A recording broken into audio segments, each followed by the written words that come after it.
शिव पार्वती विवाह की कथा भारत की आध्यात्मिक कथाओं में बहुत महत्वपूर्ण माना जाता है। शिव विवाह में पार्वती के पिता शिव का वंश जानना चाहते थे। फिर शिव ने क्या जवाब दिया? कथा में बताया गया है कि शिव मौन बैठे रहे। पार्वती के पिता ने सोचा कि ये अपने कुल वंश के बारे में भी नहीं जानते। पर ये आगे की कथा। भगवान शिव और पार्वती की शादी बड़े ही भव्य तरीके से आयोजित हुई। पार्वती की तरफ से कई सारे उच्च कुलों के राजा महाराजा और शाही रिश्तेदार इस शादी में शामिल हुए, लेकिन शिव की ओर से कोई रिश्तेदार नहीं था, क्योंकि वे किसी भी परिवार से ताल्लुक नहीं रखते। आइए जानते हैं आगे क्या हुआ। भगवान शिव की शादी में आए हर तरह के प्राणी। जब शिव और पार्वती का विवाह होने वाला था तो एक बड़ी सुंदर घटना हुई। उनकी शादी बहुत ही भव्य पैमाने पर हो रही थी। इससे पहले ऐसी शादी कभी नहीं हुई थी। शिव, जो दुनिया के सबसे तेजस्वी प्राणी थे, एक दूसरे प्राणी को अपने जीवन का हिस्सा बनाने वाले थे। उनकी शादी में बड़े से बड़े और छोटे से छोटे लोग शामिल हुए। सभी देवता तो वहां मौजूद थे ही, साथ ही असुर भी वहां पहुंचे। आमतौर पर जहां देवता जाते थे वहां असुर जाने से मना कर देते थे, और जहां असुर जाते थे वहां देवता नहीं जाते थे। शिव पशुपति हैं, मतलब सभी जीवों के देवता भी हैं, तो सारे जानवर, कीड़े मकोड़े और सारे जीव उनकी शादी में उपस्थित हुए। यहाँ तक कि भूत, पिशाच और विक्षिप्त लोग भी उनके विवाह में मेहमान बनकर पहुंचे। उनकी आपस में बिल्कुल नहीं बनती थी, मगर यह तो शिव का विवाह था, इसलिए उन्होंने अपने सारे झगड़े भुलाकर एक बार एक साथ आने का मन बनाया। यह एक शाही शादी थी, एक राजकुमारी की तरह शादी हो रही थी, इसलिए विवाह समारोह से पहले एक अहम समारोह होना था।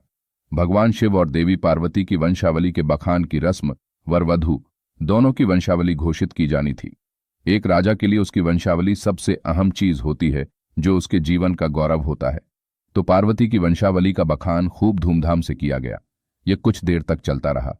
आखिरकार जब उन्होंने अपने वंश के गौरव का बखान खत्म किया तो वे उस ओर मुड़े जिधर वर शिव बैठे हुए थे। सभी अतिथि इंतजार करने लगे कि वर की ओर से कोई उठकर शिव के वंश के गौरव के बारे में बोलेगा, मगर किसी ने एक शब्द भी नहीं कहा। वधू का परिवार ताज्जुब करने लगा, क्या उसके खानदान में कोई ऐसा नहीं है जो खड़े होकर उसके वंश की महानता के बारे में बता सके? मगर वाकई कोई नहीं था। वर के माता पिता, रिश्तेदार या परिवार से कोई वहां नहीं आया था, क्योंकि उसके परिवार में कोई था ही नहीं। वह सिर्फ अपने साथियों, गणों के साथ आया था, जो विकृत जीवों की तरह दिखते थे। वे इंसानी भाषा तक नहीं बोल पाते थे और अजीब सी बेसुरी आवाजें निकालते थे। वे सभी नशे में चूर और विचित्र अवस्थाओं में लग रहे थे। भगवान शिव ने धारण किया मौन। फिर पार्वती के पिता पर्वतराज ने शिव से अनुरोध किया, कृपया अपने वंश के बारे में कुछ बताइए। शिव कहीं शून्य में देखते हुए चुपचाप बैठे रहे। वह न तो दुल्हन की ओर देख रहे थे, न ही शादी को लेकर उनमें कोई उत्साह नजर आ रहा था। शिव कहीं शून्य में देखते हुए चुपचाप बैठे रहे।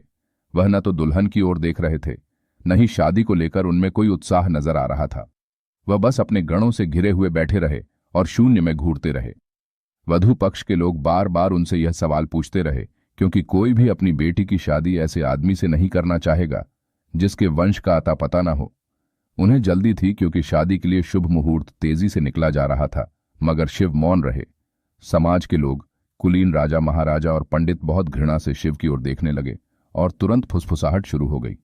इसका वंश क्या है? यह बोल क्यों नहीं रहा है? हो सकता है कि इसका परिवार किसी नीची जाति का हो और इसे अपने वंश के बारे में बताने में शर्म आ रही हो। नारद मुनि ने इशारे से बात समझानी चाहिए।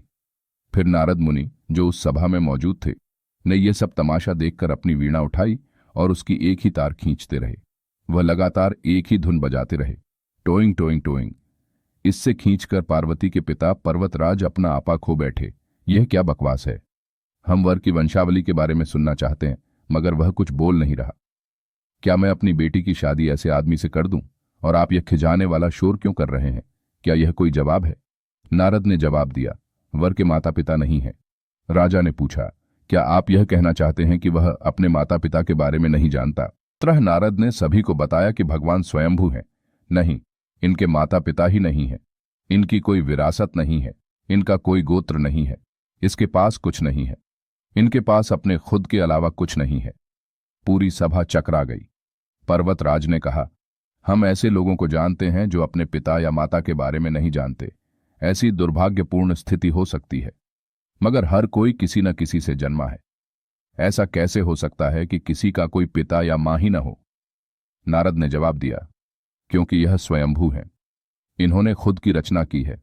इनके न तो पिता है न माता, इनका न कोई वंश है न परिवार। यह किसी परंपरा से ताल्लुक नहीं रखते और न ही इनके पास कोई राज्य है। इनका न तो कोई गोत्र है और न कोई नक्षत्र, न कोई भाग्यशाली तारा इनकी रक्षा करता है। यह इन सब चीजों से परे हैं। यह एक योगी हैं और इन्होंने सारे अस्तित्व को अपना एक हिस्सा बना लिया है। इनके लिए सिर्फ एक वंश है, ध्वनि। आदि शून्य प्रकृति ने जब अस्तित्व में आई तो अस्तित्व में आने वाली पहली चीज थी ध्वनि। इनकी पहली अभिव्यक्ति एक ध्वनि के रूप में है। ये सबसे पहले एक ध्वनि के रूप में प्रकट हुए। उसके पहले ये कुछ नहीं थे। यही वजह है कि मैं यह तार खींच रहा हूं।